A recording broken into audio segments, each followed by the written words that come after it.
Hello and welcome back, or is it welcome to Outland Japan? If you didn't catch my announcement in between seasons, the name of the podcast has changed from Snow Country Stories Japan to Outland Japan. Under the new name, I'll be expanding the focus of the podcast from just the yukiguni, or snow country, of Japan to all of rural, regional, and the wilds of Japan. In starting the podcast around a year and a half ago, I wanted to take my audience beyond the neon and hum of Tokyo and the scarlet and gold trimmings of Kyoto to the Japan that lies beyond the big cities.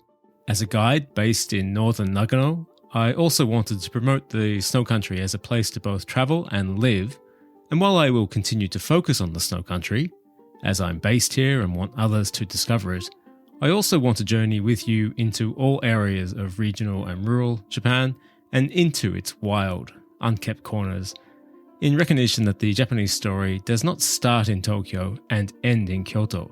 There's a rich, unexpected, and often outlandish travel experience waiting for you out here, or for those already living in Japan and wanting to get out of those cities, there's a great lifestyle and lots of opportunities to craft a different way of life.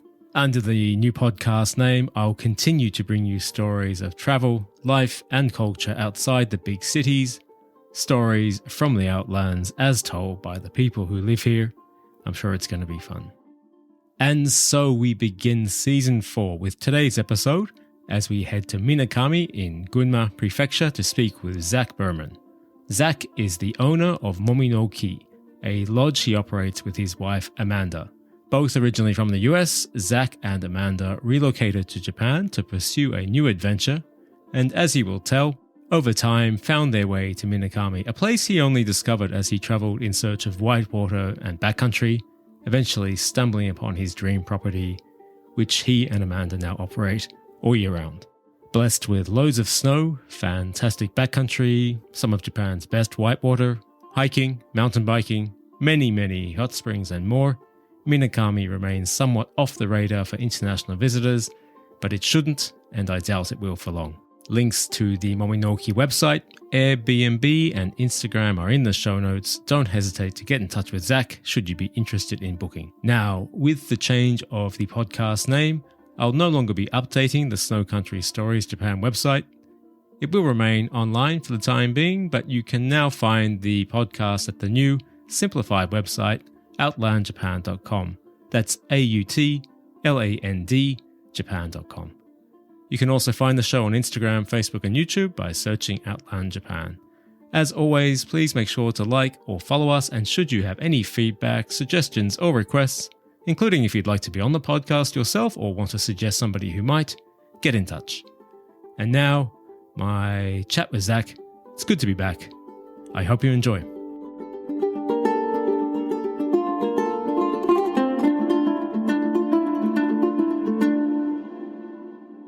My guest on the podcast today is Zack Berman, who, with his wife Amanda, operate Momi-no-Ki Lodge in Minakami, Gunma. Zack, thank you for making time to chat. How are you doing?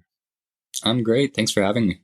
So, to begin, Minakami is well known for Japanese, but not that well known for international visitors yet. So just to help place it on the map for listeners, Zack, would you mind explaining where is Minakami in relation to Tokyo and other nearby areas? So we are about an hour northwest of Tokyo by Shinkansen. So if you take the bullet train out of Tokyo or Ueno Station, it's like an hour 20 minutes into Gunma. So we're in Gunma right on the border of Niigata. Listeners out there who have been to Yuzawa, we're one Shinkansen stop before Yuzawa. Driving, we're about 2 to 3 hours from Narita Airport. Also super easy drive because you can kind of drive around Tokyo. Yeah, I didn't think about that actually. If you're flying into Narita, it's a really easy drive up to where you are, isn't it? I never thought about that. Yeah, so when you punch it in the Navi, it wants to bring you through Tokyo. There's another route that I always recommend that brings you around. And it's, I guess, kind of boring because there's pretty much nothing. It's like just farmland and stuff for the most part until you hit Takasaki. Though you do go past Ushiku Daibutsu, It's a huge standing Buddha. And right. yeah, it's interesting because there's just nothing out there, and all of a sudden there's just this enormous Buddha on the horizon. That all sounds, the big Buddha sounds all very Australian. So in really rural, remote areas of Australia where there's no other reason to go there, Australians are very fond of building a big something, like a big pineapple, a big banana, big whatever, just to get people to go out there for a reason. I imagine the States might pull the same trick. Hey, but to get back on point, Minakami, as I said, is really well known for Japanese. Less so for international visitors. Would you mind describing Minakami as a place to live and a place to visit? What's special about it? It's an onsen town. I don't know its history that well, but really, I think during the bubble years, so for listeners out there, that's like in the 90s when there was a lot of superfluous money in the economy. The economy was really powerful. So a lot of money went into the infrastructure in our area. It seemed like a haven for, big Tokyo money. I think there was a considerable amount of Yakuza money, and a lot of it went into hotels and onsen, ryokan, and stuff like that. So now it's been, I guess, reinventing itself. It kind of had a dead period through the last few decades, and it's becoming a real popular outdoor town. So not just for skiing and snowboarding, but for whitewater canyoning, mountain biking, trekking. The mountains in the area have quite a bit of history. Tanigawadake has got a lot of history. It's a really aesthetic mountain. Lifestyle-wise, there's a lot of foreigners, not like Hakuba or Myoko or, Hokkaido, kind of a lot of foreigners, more like people who were living in Japan or had a passion to live in Japan and found their way here, I'd say. So a great expat community that's also really well integrated with the local Japanese community. A lot of different walks of life. There's definitely kind of an art scene. Like there's this place, Tokomi no Sato, that's technically part of Minakami. It's like a 20-minute drive from me. And it's like a farmer hippie town. And like every year they harvest all the grass and they build these giant sculptures. So speaking of building giant sculptures in the middle of nowhere to get tourists. So, you'll go and there'll be like a bunch of, huge grass bear and then dragon and awesome. Wild boars and stuff that are, around town. Great place for like fruit picking with kids and kind of a cool hippie farmer town and a bunch of different walks of life. I think everyone kind of fits in. Maybe like a misfit counterculture kind of place. One of the points of my podcast is obviously to promote places like Minakami to international visitors to get out of the cities, go and visit, but also if you're in Japan, to move yourself out of these cities and come and live in regional areas. I think there's a really good lifestyle afforded out here, and Minakami sounds like it's an ideal place. A place, as you've touched on, really well known for its whitewater, skiing and boarding, good backcountry, or great backcountry, as you said, hiking, and all kind of founded around the many, many fantastic hot springs. And you and your wife, Amanda, operate a lodge there, Momi-no-Ki, self-contained lodge, I believe is around 5 minutes drive from Minakami Station. So can we get on to that? How did you, obviously you're not originally from Minakami, how did you end up there, and what's the story behind the lodge? My wife and I were from Colorado and have always been into outdoor adventure lifestyle. As we were getting older too, though, we knew we wanted to start a family and, I don't know, have a different kind of adventure. At the time, we were living in Colorado and we were selling real estate, which was not a good fit for us. We're definitely not like the salesman type of people. But my brother had been living in Aichi, and we ended up visiting him and started to kind of realize how much old real estate existed and how much opportunity there was around that, And so I'm from Vail, Colorado, not like Vail proper, but down Valley Vail where, normal people live. And growing up as kind of the boonies, like too far away from the ski resort, even though it was only 20 minutes away. So we were kind of like the mountain redneck part of Vail. And now, of course, it's all totally posh and expensive. Right. Yeah. So, my friends putting down roots there, the amount of money that they're putting down to buy, their first starter apartment in Japan, you can buy an old apartment building. And so we were like, why don't we do that? Maybe this is our next big adventure. So we bought this old apartment building that was almost had no tenants and needed a lot of work. That was what we did. And that was what our intro to Japan was. And our intro to really fixing up old real estate. Yeah. So we did that kind of back and forth between Colorado and Japan for like 4 years, just maxing out tourist visas and fixing up this building, which we still manage and run. But once that was all tied up, we were really hungry to get back to the mountains.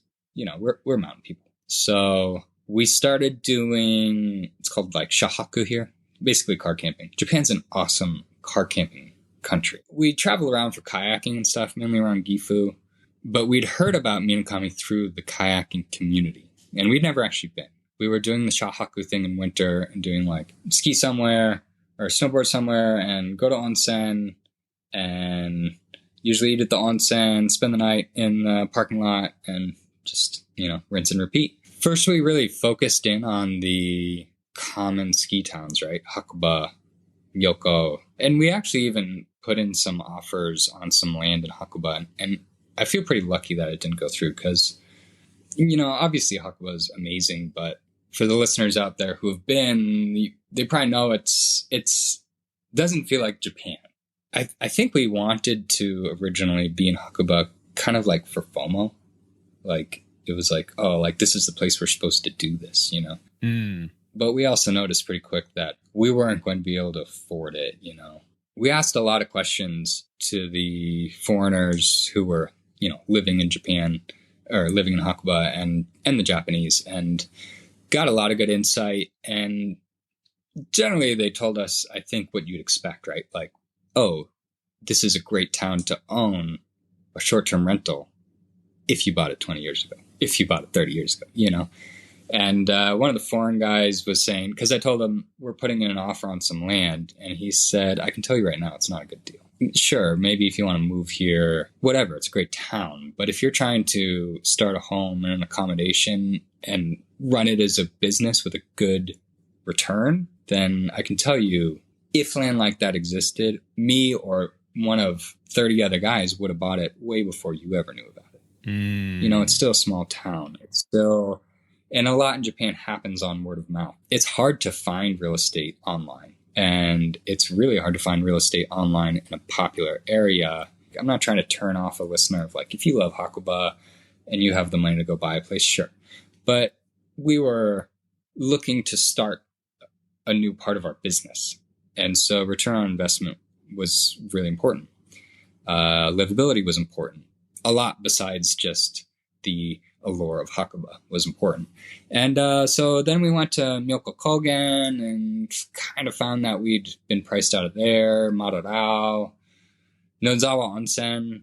And yeah, so we were doing this thing where each night at the onsen, we would be researching real estate. We ended up having a conversation with that same foreigner in Hakuba, the one who said, you know, there's no way you found a good deal. We would have already found it. And we mentioned to him, we asked him if he knew about Minakami, because we'd heard about it through kayaking. And he was like, I know some raft guys there, and it's supposed to be a great town. And of course, there's Tenjin. And we hadn't actually heard of Tenjin. We put it on the list. And let's see here. We came into Yuzawa, and then we went up to Kagura. It was awesome. There wasn't many people up there. We had our backcountry kits with us, and we had a backcountry day because it actually hadn't snowed in like 3 days. I grew up in Vail, right? So I have this like anxiety about getting tracks, right? Like, because growing up in Vail, it's like, oh, I got to get up at 6 so that I can get the free parking spot, so that I can get to the bus, so that I can get to the line before it's like the mega line. And I still felt that pressure in Hakuba and Myoko and Mararao. And yeah, so we went to Kagura, and it had been a few days since it snowed, but we were just like finding awesome tracks.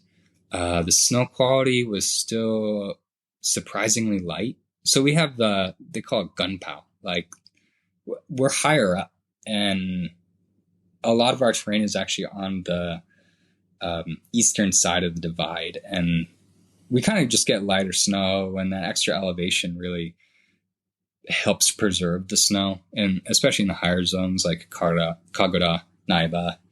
Just beautiful, great backcountry. No one's there. And I think one of the main things we noticed quickly, like in Hakuba, it was like, you're supposed to take this course to do the tree runs, and they give you a special vest, and there's all this politics around like, oh, well, the foreigners are going to go in the trees. So how do we manage that? And, the Japanese ski resorts are trying to figure that out. And then here you go here, and there's all these Japanese people going out the backcountry gate. They've got their gear, and it was part of the society. And that was a huge difference, right? It was awesome. But there wasn't a lot going on in Kagura. So we dropped down into Minakami, and we went to Tenjin. And that was our first day, Tenjin. So Tenjin's up on the mountain. Like, you have to take the ropeway to get to the base of the resort. And everyone was either kitted out with full backcountry gear or mountaineering gear. Like, tons of crampons, ice axes. It's like, I got on the ropeway, and it was like, oh, this isn't where the skiers and snowboarders live. This is where the mountain athletes come. Right. And I remember kind of getting intimidated a little bit because there was like this guy from BC, like the 60-year-old grizzled guy from BC, British Columbia. And being like, oh, like Tenjin's not the kind of place you get your AV1 and then come cut your teeth. Like, you got to know your stuff here. And although that is very true, I will say to the listeners hearing this, like, for one, now that's been bought by Hoshino, it's got a lot more effort going into avalanche forecasting, and like the patrol has leveled up. It's almost like Lotte Arai, right? Where this place had this dangerous reputation, and then they said, well, let's just get more serious professionals in to manage the dangerous zones. But it is really a backcountry resort. As soon as you get off the ropeway, it's like, boom. It's one of these mountains that really speaks to you, right? Like, its aesthetic is so powerful, and you can see that it has a range from like very actually beginner backcountry to as hardcore and dangerous as you want to get. Very accessible. I mean, it's one of these places where if you were in Alaska or something, like one of these places, a hardcore Alaska guy would be on his snow machine all day and then skin out and camp, and It's got huge terrain. We avoided the hike out on the ridge line because we figured it's obvious shoots, right? It's like, okay, these are terrain traps. We should probably go with someone who knows a little more before we just like go get ourselves killed day one. But the other side is some really nice trees that are much more manageable for the person who has only taken an AV1 or, so there is actually some really manageable terrain for the light backcountry person. And, to the listeners out there, like, if you don't have AV skills, then still just put Tenjin on the list and get yourself a guide, because a good day at Tenjin is as good as it's going to get. It is steep. The snow is amazing. The views are spectacular. Am I right in thinking, Zach, so obviously it's Tenjin that really brought Minakami to your attention and thinking, this is the place we want to set up? Tenjin's awesome because it's hardcore, but that wasn't what drew me there. It had that mountain athlete feel to it. It still felt like Japan. We hadn't been on the Whitewater, but we knew it was there, and we knew it was sweet. The onsens were famous. Like, it just had a bit of everything and felt like well-rounded. And that's where we wanted to be. So for those who don't know, Japan is even if you go into, say, the climbing community, which classically has a lot of egos, like, it's one of those activities that's really known for like high ego and right. But in Japan, everyone's just like out there enjoying it and so humble. Yeah. The outdoor community, even though it's hardcore, is very humble and not a lot of like peer pressure FOMO, just like fun and all the more important and pure parts of like what make this lifestyle so romantic. So once you actually rolled into Minakami, Zack, it sounds like it was a pretty obvious, easy choice to set up there. But talk to me about the process of actually finding and purchasing the lodge that you now operate. Yeah, and so that night we went to Mantenboshi, which Onsen, and surfed the internet and found way down on the lists of like the mom and pop real estate websites.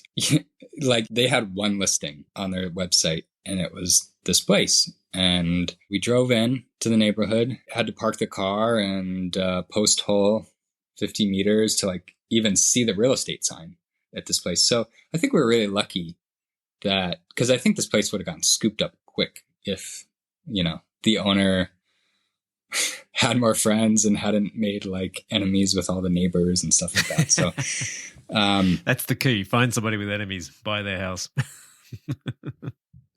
Yeah, honestly, our lodge is kind of back of the cul-de-sac.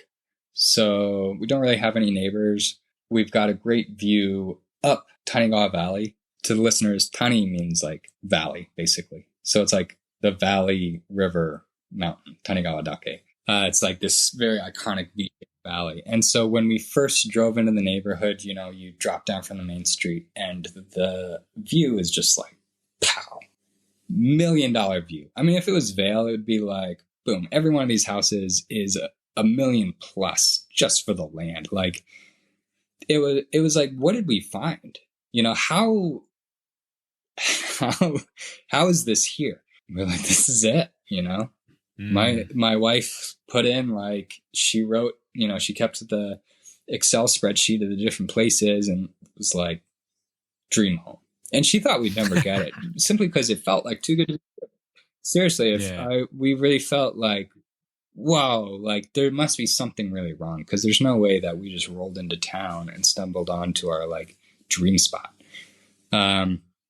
But we did. The next day we rode White Valley, which is 5 minutes up the street from us, right? And it's like 2 lifts, but they don't groom on a powder day.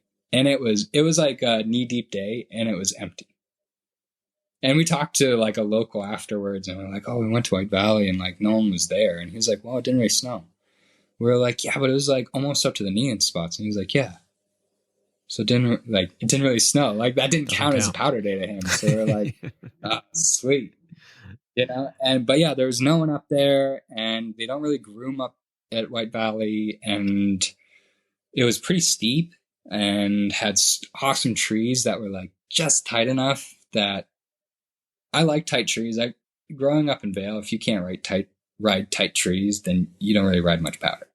Yeah. So trees were like just tight enough to keep normal people out, and just like Kagura and Tenjin, it was like, you know, no real ropes, just a sign that said like, you're going off resort, be careful, no one's gonna come help you.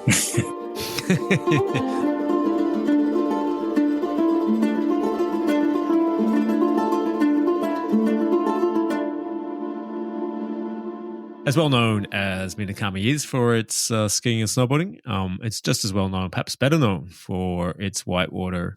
And I'm told, and I have to admit, I know nothing about whitewater, so I'm going to follow your lead here, Zack. I'm told it's the best whitewater in Japan. So is that true, and why is it so highly rated? Yeah, I'd say it's among the best places.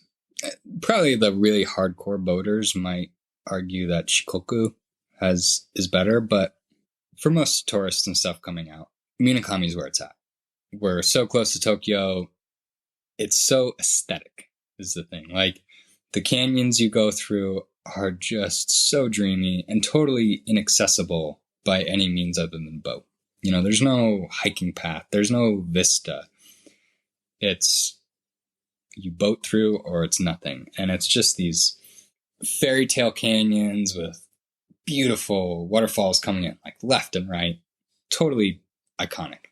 It's super fun and not too dangerous. Like So, Whitewater is very level dependent. Level meaning like the river level. So in spring with the snow melt, that's usually when it's the most fun, also the most dangerous. The tight canyon stuff, I've done a bit of, but again, I got kids and stuff now, so I usually go to the a bit downriver where it widens out, and you get these nice big waves. And at a good mid to high flow, you can do like a 15-kilometer run. Just the length of it counts for a lot, because Japan's either really, really steep or really, really flat. There's not actually a whole lot of places where... Yeah, there's not a lot of in between, is there? Yeah, not a lot. And then there's also a lot of infrastructure, dams and stuff like that. So to have like a stretch of river that long, that's scenic, wild enough to be fun, but not so wild that, it's super dangerous, is pretty rare. There's not a lot. There's Gifu, Gujo Hachiman area, also great for rafting. Shikoku has some pretty hardcore stuff. And then when the river level drops and things get a little more boring, there's still good places to jump. It's still very scenic, but that's really where the canyoning becomes popular. Yeah, now you touched on this a bit earlier. So canyoning, it's something I wasn't particularly familiar with a year or two ago, but I know it's getting really popular in Japan. So let's go into a bit of detail as to that. What's on offer there? So again, it's one of these environments that's not easily accessible without some certain skills. Just recently, I went to a new canyon that was very family friendly. I went with a buddy and his kids, and basically it's a series of like jumping and natural water slides, and then the more hardcore stuff, maybe rappelling or setting up like a Tyrolean or zip line kind of situation, like some serious rope work to get you down some bigger waterfalls and things. The things you can do are really impressive, and it makes sense, right? Because a lot of our rocks granite, but it's like this super ancient granite, so it's not too crumbly, it's not a lot of rock fall, like it's solid, but it's been just pummeled by this creek for so long that's got this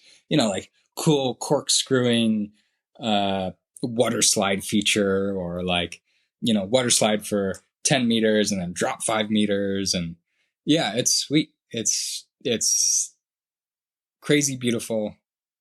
Total like fairy tale canyon. Again, it's awesome. Super highly recommended. Yeah, so there's, I think, 4 popular canyoneering routes near us that are commonly guided. There's much more difficult, bigger stuff for like hardcore canyoning people. So I just want to be clear as to when these activities are available. So you mentioned spring for the Whitewater. So we're talking, May and June, and then the canyoning is towards the latter part of spring into early summer. Is this kind of when we're talking about? I mean, yeah, usually everything kind of kicks off around Golden Week. End of April, start of May. Yeah, end of April. Most of us get out and boat before that, but it's cold. So like when it rains a lot of the canyons will flood.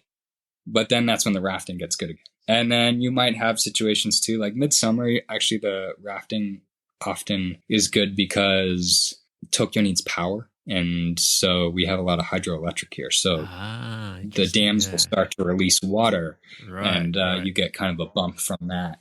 Really up until maybe end of October, everything's possible. And it's better to just consult when you come on which activity is going to be better. But generally, like, you could probably just do the combo day. Most companies do like a morning canyoning, afternoon rafting kind of thing, and it's worth seeing all of it, even if the water levels are low and you're not getting this like big heart thumping experience. It's just so gorgeous and very cool. And of course, as the snow melts through the spring and summer and feeds the rivers, also you have the hiking trails opening up. So I imagine there's excellent hiking in the mountains around you as well. Yeah, there is. To be honest, I haven't explored it that much. So I guess I haven't mentioned yet. As soon as we moved to Minakami, we got pregnant with our first kid. For those of the listeners out there who have had kids, those first few years, it's like going to the grocery store is hard, much less doing a big, exploratory mission. Yeah, I'm in the thick of that right now. You're in the thick of it? Yeah. So hiking Tenjin. Even Tenjin, or I should say Tanigawadake, is one of the most It's among the most famous mountains in Japan. Super aesthetic. You can ride the ropeway up in summer and back down and just kind of do the upper route, which is still going to be a few hours and not exactly technical, but not a walk in the park either. Yeah, Oze Zone has tons of great hiking. A lot of the ski resorts in summer also just have great trails, a lot of easy access by train. So we get a lot of people who take the train to Minakami, take the train up to Dowai, walk up to the ropeway, take it from there. If you don't want to deal with the Fuji, especially because now there's a permitting process, but you want to climb a nice mountain in Japan, then come to Tanigawadake. There's so much on offer in Minakami, and of course, all of this is underpinned by lots of onsen, which you've already touched upon, actually. But I think this just rounds it out as a complete package as a destination and place to live. I imagine onsen's a big part of your life there. So I could just continue talking about all this forever, but we need to talk about your lodge, Momi-no-Ki, which I mentioned you operate with your wife, Amanda. So how many years have you been operating the lodge, Zach? Can you walk us through what's on offer and who are the guests that you're catering to? So we opened up about 3 years ago, I think, through COVID. We bought just before COVID. We host one group at a time. We kind of felt like that was something that was very missing, especially for larger groups. So we have 16 beds. We have 7 rooms. So 4 of the rooms have 2 single beds. 2 of the rooms have a double bed each. And then we have a bunk room with 3 bunk beds. So 6 singles in there. And we keep it private with a lot of amenities. We have karaoke and Nintendo, and in summer we have barbecue and fire pit and a bunch of outdoor games. We have the swim spot right near us, so that's a big draw. So, winter we get a lot, obviously ski trips, a lot of support. For example, it's like an old bed and breakfast style. So one side, it's now staff housing, but it's where we lived originally. And there's a service window where you can put dirty dishes. So customers don't do their own dishes. They put it in the service window, and myself or my staff will clean it for them. But other than that, you don't really see staff. It's just, private. I tell customers, if they want to have a really loud, annoying dance party, then they have to move it inside by 9 p.m. But you're not going to disturb anyone, which in Japan's a big deal. And I plan to come and impose myself on you sometime soon. But look, I haven't been yet, but looking at your website, it looks like it's really well appointed, done in that nice way that, it feels like a home away from home. I think it looks really comfortable. And I think there's a real market for those things, especially whether it's people who are living here, foreign residents of Japan, or international visitors, especially for the winter, who want to base themselves somewhere, maybe with a few different families or friends in one self-contained accommodation, and then have the option of going to different resorts. So, for example, if you had somebody like that, Zach, who wanted to come for winter and book it out for a few weeks, is that option available? Yeah, most of my winter, now that, a lot of foreigners are coming back, already I have, I think, 5 weeks booked out for just 2 different groups. Which is awesome for me. Yeah. I should start by saying, Minakami, you really need a car. And in my opinion, that's a great thing, because it keeps so many people out. It's part of the reason why you don't have too many tourists and everything. But with a car, you can get to so many places in so many different microclimates and so many different kinds of places. So whether you're a family or super high level, or you want steep or powder, or somewhere where you can basically just take a few runs and then go to some restaurants, it's all in striking distance. And that was one of the things that we really liked. When we were searching for places, we quickly found that this place had a bunch of different zones. So obviously I already talked about Tenjin. I've talked about White Valley, but we also often go to the Minakami Kogen and Hodaigi zone. Okay, I think actually Hodaigi and Minakami Kogen, they get a lot of Hong Kong and Tokyo and stuff, where a lot of the other Asians and Japanese, they're actually not after powder. That's not the allure of skiing to them. I don't know. And so these places don't seem to have much initiative to report. So really often, well, they'll report like 10 centimeters and you go, and it's just so deep. And it's actually one of these snow catcher areas that doesn't catch a lot of attention. And like sometimes I'll check powder hounds or something and you'll see like, it'll be like, Niseko and Api and Myoko. And then like pretty often Hodaigi will be on this top 10 list of like places about to get pummeled with snow, but it's just under everyone's radar. And Hodaigi was also recently bought by a big company, Open House. So we'll see what happens with that and whether they do major reform. Yeah, and then the Minakami Kogen zone is sweet because it's a hotel golf course in the summer and a hotel ski resort in winter. So it's like this self-contained place in the mountains, close to Takanagawa Onsen. And it's like got its own onsen and this awesome lunch buffet. So it's like this full family day. And it gets so much snow. And it's got super sweet trees and like great steep areas. And again, there's just no one there. And you can kind of do this thing here where like Oktone is also local and they have this 6 a.m. to 9 a.m. cheap ticket. It's only on weekends, but it's like on the way up to Hodaigi. So on a really good powder day, you can like go do that and get first tracks 6 to 9. And then usually Hodaigi will open its top lifts late on these days because they just like have to dig everything out. So you can go to like White Valley and get an opening day from like 9 to, 10. And they have a single ride ticket, right? Where you just like punch each ride. And then go up to Hodaigi, get your 5-hour ticket, do like an hour up there for opening tracks. And then Minakami Kogen opens last because it's like really up there and really deep. And just finish the day out there and almost have these like first track experience one after the other. And also have the ticket to go back. Because, it's not like the day ticket. It's the hourly ticket at the one punch ticket. And so we do that a lot. And by mid-season, we have this collection of like, is there still time on this one? Or is there still a punch on that one? And yeah, so awesome family zones, awesome deep snow. And then we have the Yuzawa zone, which I don't feel the need to go to Yuzawa very often. But it's still only 30 minutes. Like I used to just think Kagura, which for us is actually kind of far. It's like 45 minutes-ish, maybe even an hour depending. And I only go up there like when we're kind of in one of those, like last year was an El Nino year, and it'd be like big storms, but a little heavier. But if you went up to Kagura, it was like just a big storm. But just kind of started really exploring Yuzawa more recently. And one of the big reasons was my wife and my working holiday visa folks that were helping me out. They started doing more night skiing. So Yuzawa's got great night skiing. And then also Kandatsu is one of these under everyone's radar because not exactly direct bus access, but still easy access with a car.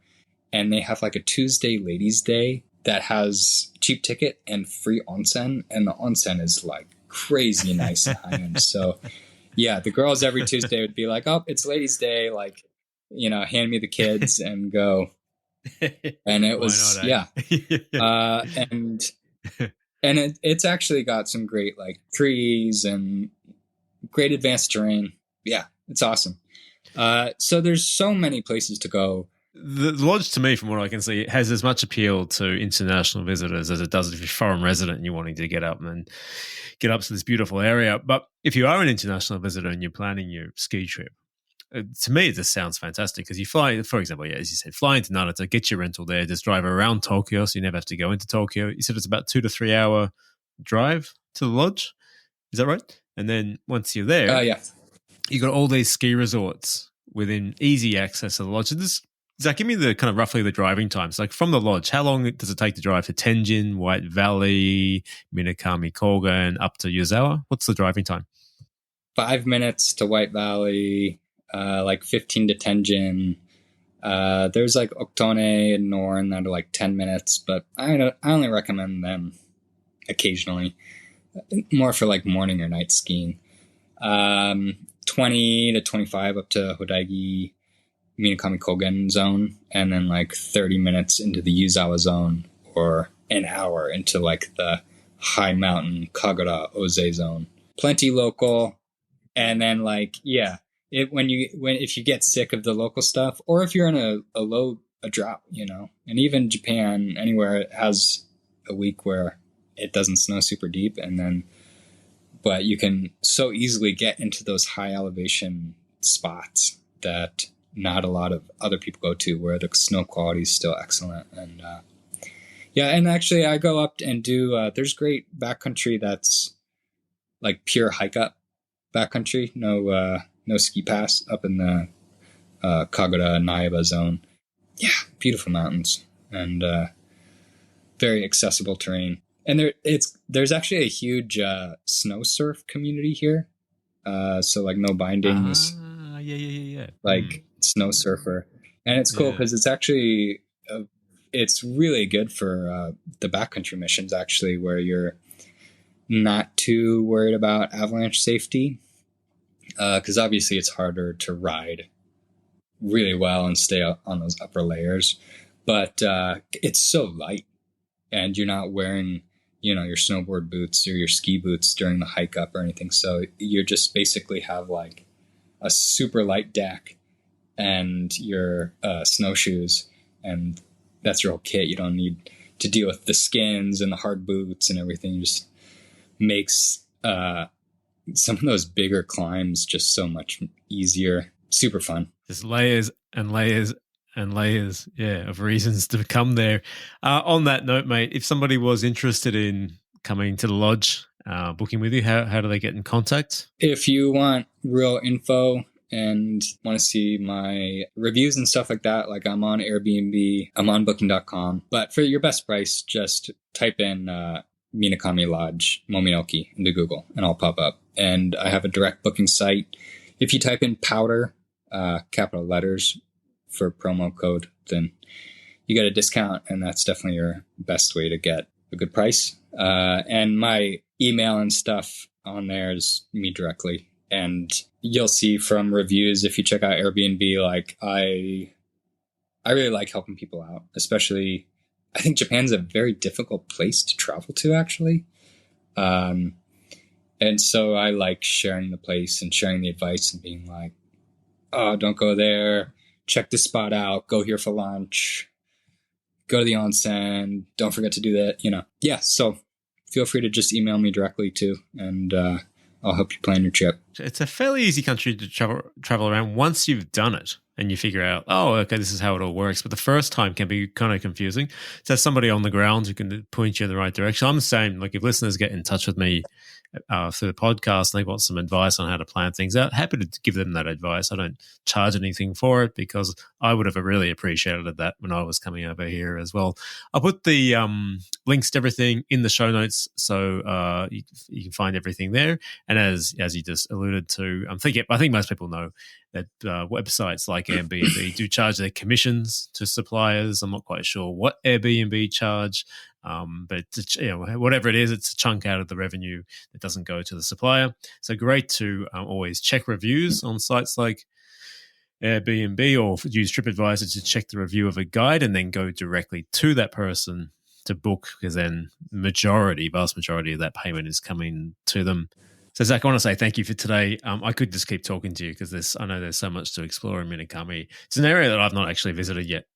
So when I'm asking these questions, I'm asking on behalf of myself as I am as much as the listener.